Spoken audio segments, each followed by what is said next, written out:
Hello everyone, welcome to सर्जेड। Supreme Court of India की तरफ से आप सभी के लिए यहाँ पे एक वैकेंसी रिलीज की गई है। वो वैकेंसी है आपकी लॉ क्लर्क की वैकेंसी यहाँ पे रिलीज की हुई है, जिसके आवेदन आपके जो एप्लीकेशन फॉर्म है आपके वो फिल होने स्टार्ट हो गए हैं। तो आइए डिटेल में समझ लेते हैं कि सुप्रीम कोर्ट ऑफ इंडिया है उसने आपके लिए क्या क्या वैकेंसी यहाँ पे निकाली हुई है और क्राइटेरिया क्या रहेगा आपका, कैसे फॉर्म फिल करनी है, डॉक्यूमेंट्स क्या लगने हैं, उसके बाद सैलरी क्या है, जो एग्जाम है आपका वो कैसा रहेगा, ऑनलाइन रहेगा, इंटरव्यू रहेगा, ऑनलाइन एग्जाम होगा तो वो कितने मार्क्स का होगा।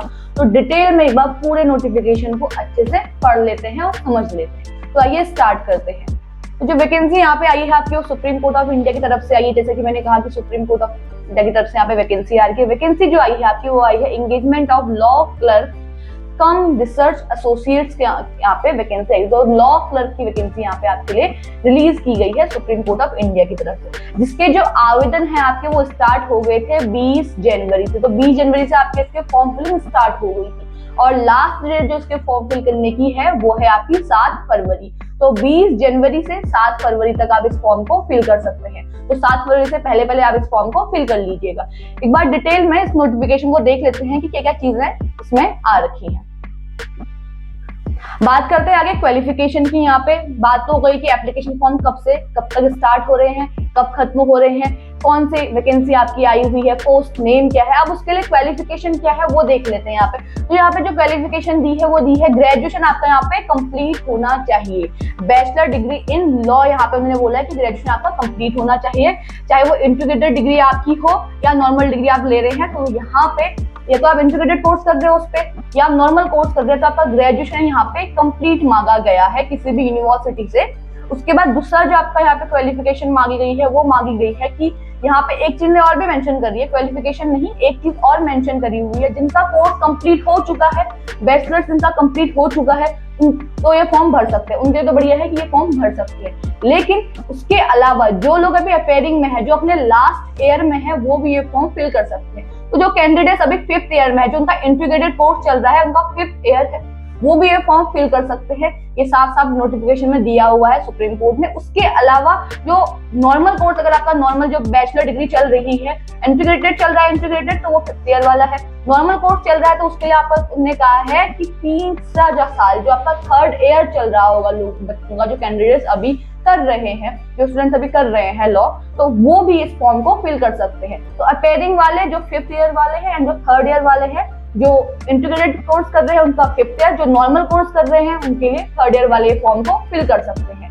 तो यहाँ पे ये आपके लिए बहुत अच्छी अपॉर्चुनिटी यहाँ पे निकल के आती है कि जिनका कोर्स कंप्लीट नहीं हुआ है वो भी इस फॉर्म को फिल कर सकते हैं। उसके अलावा कह रखा है कि यहाँ पे जो स्किल्स हैं आपकी, राइटिंग एबिलिटीज है, नॉलेज ऑफ कंप्यूटर है, ये सारी चीजें यहाँ पे मांगी गई हैं कि कुछ अलग स्किल्स, राइटिंग एबिलिटीज वगैरह सारी चीजें मांगी गई हैं। उसके अलावा यहाँ पे एक चीज और बोली हुई है कि जो कुछ वेरियस इंफॉर्मेशन होनी चाहिए आपको सर्च इंजन के बारे में, यहाँ पे ये चीज भी बोली गई, ये आपका एडिशनल मांगा गया है, कुछ स्किल्स आपके अंदर होनी चाहिए, ये सुप्रीम कोर्ट ऑफ इंडिया ने यहाँ पे लिखा हुआ है। उसके बाद बात करते हैं एज लिमिट की। यहाँ पे एज आपकी क्या रहेगी, तो जो आपकी एज रहने वाली है मिनिमम आपकी रहेगी यहाँ पे 20 ईयर्स। ने कहा है कि मिनिमम आपकी एज यहाँ पे 20 ईयर्स रहेगी और जो मैक्सिमम एज रहने वाली है वो रहने वाली है 32 ईयर्स। तो जो भी कैंडिडेट्स ऐसे हैं जो 20 ईयर्स से 32 ईयर्स के बीच के जो भी कैंडिडेट्स हैं जिनकी डेट ऑफ बर्थ इस बीच आती है, वो इस फॉर्म को फिल कर सकते हैं।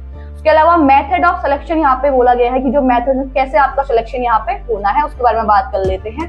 तो यहाँ पे मेथड ऑफ सिलेक्शन में बोला गया है उनकी तरफ से कि आपका जो सिलेक्शन है यहाँ पे वो पहले आपका टेस्ट होने हैं, 2 टेस्ट होने, पहले ऑब्जेक्टिव होगा, फिर रिटन टेस्ट होगा, फिर इंटरव्यू होगा। तो 3 फेजेस में आपका यहाँ पे सिलेक्शन पूरा होने वाला है। पहला कहा गया है ऑब्जेक्टिव टेस्ट, सेकंड कहा गया है रिटन टेस्ट और मल्टीपल चॉइस क्वेश्चन यहाँ पे दिए जाएंगे। उसके बाद सेकंड आपका सब्जेक्टिव रिटन टेस्ट होगा एंड लास्ट आपका यहाँ पे इंटरव्यू होगा। तो 3 एग्जाम आपके यहाँ पे होने हैं क्लर्क के लिए। उसके बाद बात कर लेते हैं सेंटर्स की यहाँ पे। तो आगे जैसे हम बढ़ते जा रहे हैं तो चॉइस ऑफ टेस्ट सेंटर, जो एग्जामिनेशन सेंटर्स हैं यहाँ पे दिए हुए हैं। यहाँ पे एग्जामिनेशन सेंटर आपको सारे जितने भी पोस्ट है उनके लिए दे रखे हैं। आप उसके हिसाब से जो भी सेंटर आपके लिए नजदीक पड़ेगा, जो जहाँ आपका पहुंचना ज्यादा जरूरत है, ज्यादा नजदीक पड़ रहा है, बहुत दूर आपका सेंटर नहीं पड़ रहा है, आप घर से बहुत नजदीक का सेंटर जो चाहते हैं, तो उस हिसाब से आप जब एग्जाम फॉर्म फिल करेंगे यहाँ पे, तो आप ये देख लीजिएगा कि आपको कौन सा सेंटर सबसे नजदीक पड़ रहा है, उसी सेंटर को आप यहाँ पे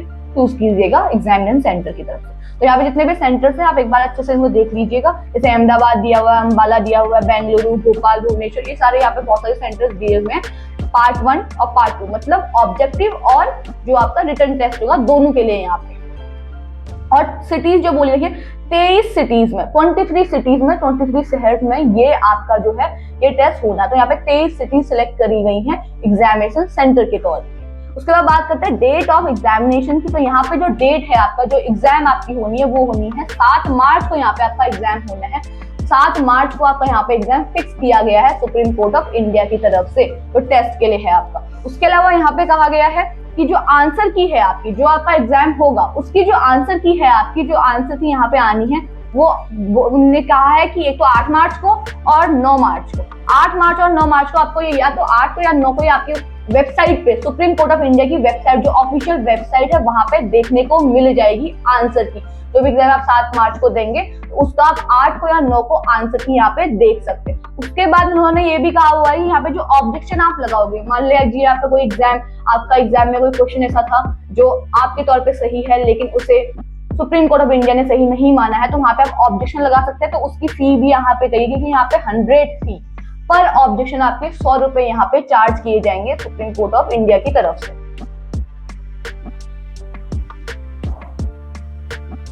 उसके बाद registration of application and payment of fee, कितना फीस आपका पड़नी है, जो भी आपका फॉर्म आप फिल करोगे तो वहां पे कितनी फीस आपकी होगी। तो यहाँ पे जो फीस रखी गई है सुप्रीम कोर्ट ऑफ इंडिया की तरफ से वो रखी गई है आपकी 750 रुपए यहाँ पे आपकी एप्लीकेशन फी रहने वाली है एग्जाम फॉर्म की। जब आप इसको फिल करेंगे तो आपको 750 रुपए यहाँ पे चार्ज किए जाएंगे।